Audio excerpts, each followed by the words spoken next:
Welcome to Man Does Tech, where I solve the problems you didn't even know you had. You need the app installed and your Sachin Sir credentials ready, so sign in now. Once logged in, enable sync and storage permissions.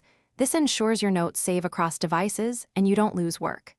Create a new notebook immediately and name it by subject and chapter, because consistent naming makes retrieval fast.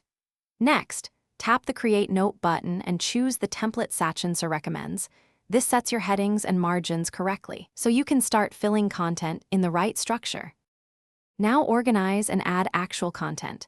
Choose the lecture template for class notes, then use H1 for main ideas and H2 for examples, because structure speeds review.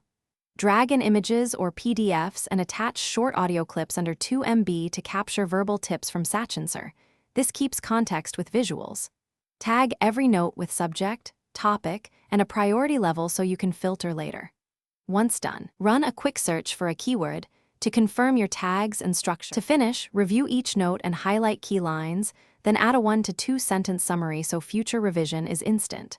Force a manual sync and check backup status. If you need to share or print, export selected notes as PDF. If something goes wrong, don't panic. First, check your internet, make sure you're logged in with the correct account, and clear the app cache, then retry sync. If issues persist, export the note locally before troubleshooting further to avoid data loss. Thanks for watching. If you found this helpful, don't forget to like and subscribe.